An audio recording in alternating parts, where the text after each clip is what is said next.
Assalamualaikum warahmatullahi wabarakatuh. Seruan dan tausiah ulama dan tokoh Banjarnegara, tragedi Rempang dan Palestina, penjajahan dan rusaknya sistem demokrasi, hanya khilafah solusinya. Menyikapi perkembangan terakhir di Pulau Rempang dan Palestina, kami, para ulama dan tokoh Banjarnegara, mengadakan mudzakarah untuk menyampaikan seruan dan tausiah sebagai berikut. 1. Terkait sengketa di Rempang, pemerintah telah gagal dalam melaksanakan tugas utamanya, yaitu melindungi segenap bangsa dan seluruh tumpah darah Indonesia, rakyat, wilayah, dan kekayaan alam yang ada di dalamnya. Pemerintah yang dipilih dan diangkat oleh rakyat melalui pemilu mengkhianati rakyat dan negerinya sendiri, meneror secara psikologis, dan gemar melakukan kebohongan publik. Pada saat yang sama, pemerintah malah tunduk patuh dalam kendali oligarki dan bekerja untuk kepentingan oligarki. 2. Demokrasi yang diadopsi oleh negara sejatinya adalah sistem buatan hawa nafsu manusia yang telah menimbulkan malapetaka bagi rakyat dan kerusakan terhadap agama, ideologi, politik, ekonomi, sosial, budaya, pendidikan, kemasyarakatan, dan lain-lain. Allah Subhanahu wa Ta'ala berfirman, A'udzubillahi minasyaitonirrajim, Dhaharul fasadu fil barri wal bahri bima kasabat aydin nas. Telah nampak kerusakan di darat dan di laut disebabkan karena perbuatan tangan manusia. Quran surat Ar-Rum ayat 41. 3. Investasi asing dan undang-undang yang menaunginya adalah alat yang digunakan oleh negara-negara besar untuk melakukan penjajahan. Hukumnya secara syar'i adalah haram berdasarkan firman Allah Subhanahu wa Ta'ala, "Wa la yaj'alallahu lil kafirina 'alal mu'minina sabila." Dan Allah sekali-kali tidak akan memberikan jalan kepada orang-orang kafir untuk memusnahkan orang-orang beriman. Quran surat An-Nisa ayat 141. 4. Wajib hukumnya bagi rakyat, yaitu umat, ulama, dan tokoh, untuk berjuang melakukan perubahan, memperbaiki keadaan Indonesia, negeri muslim terbesar di dunia ini. Perubahan yang harus dilakukan adalah perubahan secara intilabi dari sistem yang batil dan jahili, buatan hawa nafsu manusia, menuju sistem yang hak dan syar'i yang bersumber pada wahyu. Allah Subhanahu wa Ta'ala berfirman, liyudhiqahum ba'dal ladzi 'amilun la'allahum yarji'un.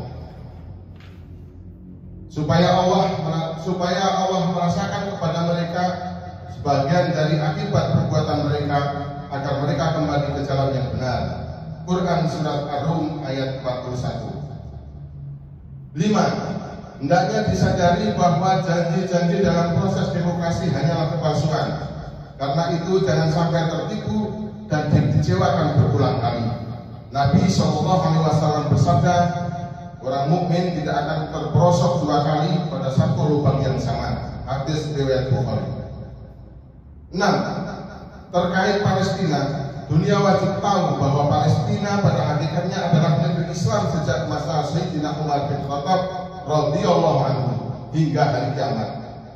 Keberadaan entitas Yahudi di sana adalah sebagai penjajah setelah menjarah dan merampasnya dari pemiliknya, yaitu warga muslim. 7.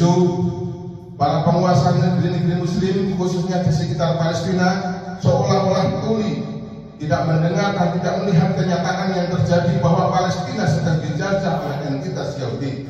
Allah Subhanahu wa Ta'ala berfirman tentang sifat mereka, summum bukmun umyun fahum la yarji'un. Mereka tuli, bisu, dan buta, maka tidaklah mereka akan kembali ke jalan yang benar.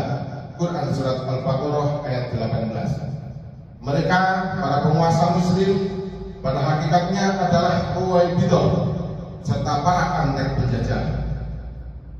8. Penyelesaian masalah Palestina secara syar'i dan tuntas hanya bisa dilakukan jika umat Islam bersatu di bawah kepemimpinan Khilafah Islamiyah.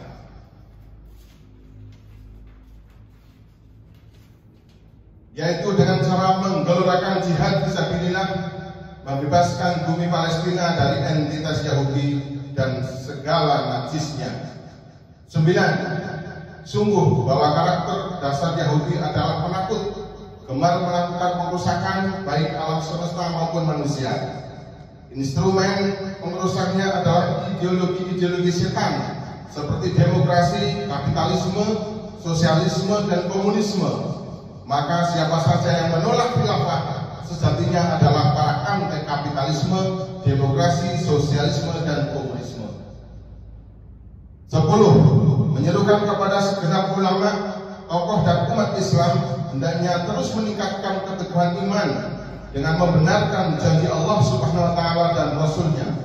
Di antaranya Rasulullah SAW telah bersabda di dalam Musnad Ahmad dari Hudzaifah radhiyallahu anhu, "Tsumma takunu khilafatan ala minhajin nubuwah." Kemudian ada khilafah yang mengikuti manhaj kenabian.